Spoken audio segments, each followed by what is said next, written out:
Okay, सो इस unit में, इस पोर्शन में हम यह कर रहे हैं कि जो यूनिट्स, जो भी कॉस्ट आपकी वर्क इन प्रोसेस डेबिट पे अप्लाई हो चुकी है, वर्क इन प्रोसेस डेबिट पे ओपनिंग पे कुछ कॉस्ट होगी, मटेरियल, लेबर या फैक्ट्री ओवरहेड पे जो जो कॉस्ट होगी वो एक होगा कंप्लीटेड पे अप्लाई करना और दूसरा होगा एंडिंग पे अप्लाई करना। ऑल्दो ये हम कर चुके हैं, मैं रिवाइज़ कर रहा हूँ, सही है, रिवाइज़, लेकिन क्वेश्चन का डेटा चेंज कर रहा हूँ। डेटा क्या है, जो इस सवाल में हमने किया हुआ था पिछले सवाल में।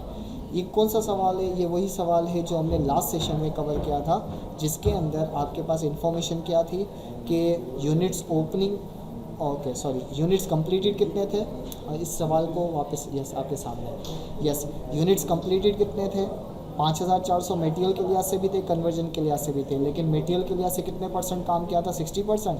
लेकिन कन्वर्जन कॉस्ट के लिहाज से हमने कितने परसेंट काम किया हुआ था, कन्वर्जन कॉस्ट के लिहाज से हमने 30% काम किया था, मटेरियल और लेबर। सही है। तो इसका मतलब ये हुआ कन्वर्जन 270। तो ये दोनों डिफरेंट कॉस्ट आए थे। अब इसी पे अगर हम कॉस्ट यूनिट अप्लाई करना चाहें तो कैसे करेंगे। तो ये मैं किस पे बात कर रहा हूँ, applying cost, cost of ending.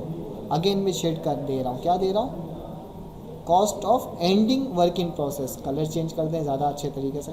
Cost of ending work in process पर अप्लाई करना है। तो cost of ending work in process पर कैसे अप्लाई, देखा जाए तो मटेरियल के लिए से 5400। अच्छा, ये 5400 कैसे आए, जो एंडिंग यूनिट्स पर हमने कैलकुलेशन की थी, क्या कैलकुलेशन की थी, 900 मल्टीप्लाई बाई 60%। ये क्या आ गया, ये मटेरियल के लिए आ गया, और लेबर के लिए क्या आ गया, 900 मल्टीप्लाई बाई 30%। तो ये इससे कन्वर्जन कॉस्ट, सॉरी लेबर के बजाय मुझे क्या लिखना चाहिए था, कन्वर्जन कॉस्ट, तो मैं कन्वर्जन कॉस्ट ही लिख रहा हूँ। तो कन्वर्जन कॉस्ट का डेटा आ गया। तो अब अगर मैं इस पर कॉस्ट अप्लाई करना चाहता हूँ तो सिंपली क्या किया था हमने, आपको याद है, इसकी यूनिट कॉस्ट निकाली हुई थी हमने। सर ये यूनिट कॉस्ट 2115 कहाँ से आई, ये पिछले सवाल की ही कॉस्ट है। सर पिछला सवाल अभी याद नहीं, हमने सेशन नहीं लिया था। तो ये आपके सामने लेकर आ जाते हैं वापस, ताकि आपको याद आ जाए कि हमने कॉस्ट की कैलकुलेशन इक्विवेलेंट प्रोडक्शन यूनिट के बाद जब कॉस्ट यूनिट कैलकुलेट की थी, ठीक है। तो कॉस्ट यूनिट कैलकुलेट करने के लिए यस ये रहा यहाँ पर। तो ये हमारे पास इन दोनों यूनिट्स को कैलकुलेट करने के बाद 21 रुपये किस पे आया था, ये मटेरियल पे आया था, और कन्वर्जन पे क्या आया था, 15 आया था, और कॉस्ट पर यूनिट के लिए आखिरी में इन दोनों को हमने क्या किया था, मल्टीप्लाई किया था। तो 2136 मौजूद है। तो सिंपली क्या कर दिया हमने, इसको मल्टीप्लाई कर दिया 21 से। सही है, मटेरियल के लिए से कॉस्ट कितनी आ गई, 11,350। अच्छा, ये फॉर्मेट थोड़ा सा चेंज है, तो जिनको मैंने पिछले फॉर्मेट में बताया है वो बता देता हूँ। मैंने पिछला फॉर्मेट क्या लिखाया था वो यहाँ पे लिख देता हूँ। क्या फॉर्मेट था, वो दूसरा फॉर्मेट यहाँ पे था कि भाई मटेरियल की परसेंटेज, मटेरियल के यूनिट्स कितने थे, मटेरियल के 900 यूनिट्स थे और 60% था, और इसकी कॉस्ट कितनी थी, 21 रुपये थी। कन्वर्जन कॉस्ट वही 900 यूनिट्स लेकिन 30%, और इसकी कॉस्ट कितनी थी, 15 रुपये। तो इसको इससे मल्टीप्लाई किया, 11,340 आया। इन तीनों को मल्टीप्लाई किया तो कितना आया, 4,050 आया।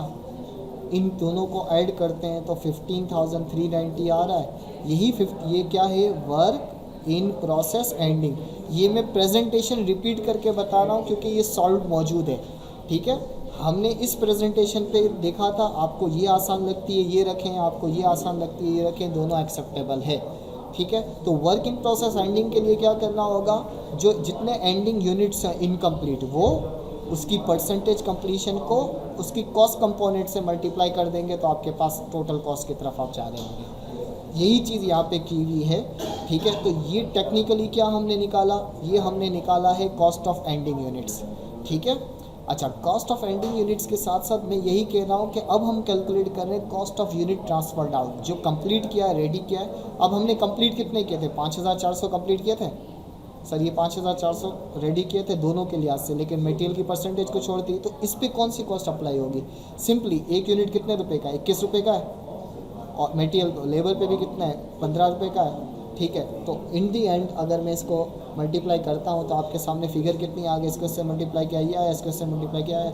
नहीं सर, आपने जो डायरेक्ट वाला तरीका बताया था वो डायरेक्ट वाला तरीका बताया। ओके, डायरेक्ट वाला तरीका बताते हैं। डायरेक्ट वाला तरीका मैं यहाँ पे बताता हूँ। वो डायरेक्ट वाला तरीका इसको थोड़ा ऊपर कर देते हैं ताकि आइडिया हो, सही है। वो डायरेक्ट वाला तरीका क्या था कि भाई टोटल यूनिट्स कंप्लीटेड कितने थे, यूनिट्स, सॉरी पेन चेंज करते, यूनिट्स कंप्लीटेड टोटल यूनिट्स कितने कंप्लीट किए 5400, और ये इसी दफ़ा शुरू हुए और इसी दफ़ा ख़त्म हुए। 100% दिखाना चाहे दिखा सकते हैं, लेकिन जो नहीं भी दिखाएंगे तो भी एक्सेप्टेबल है। एक यूनिट कितने रुपए का है? सिंपली इसको मुझे क्या कर देना चाहिए, 36 रुपये टोटल कॉस्ट है, मल्टीप्लाई कर दिया, ठीक है। तो 5400 को मल्टीप्लाई कर देंगे, मल्टीप्लाई कर देंगे 36 से, तो क्या आ गया 1,94,400। तो ये डायरेक्ट भी आ गया। तो इसका मतलब ये हुआ, ये देख रहे हमने जो मल्टीप्लाई किया हुआ था, ये यही कैलकुलेशन हमने यहाँ पे दिखाई हुई है, ठीक है। इसका मतलब ये 1,94,400 ये टेक्निकली कौन सी कॉस्ट है, कंप्लीटेड की कॉस्ट है, और ये कौन सी कॉस्ट है, वर्क इन प्रोसेस एंडिंग की कॉस्ट है। तो इनडायरेक्टली ये मैंने रिपीट किया न्यूमेरिकल क्वेश्चन के तौर पे, सही है। सो अब हम इसको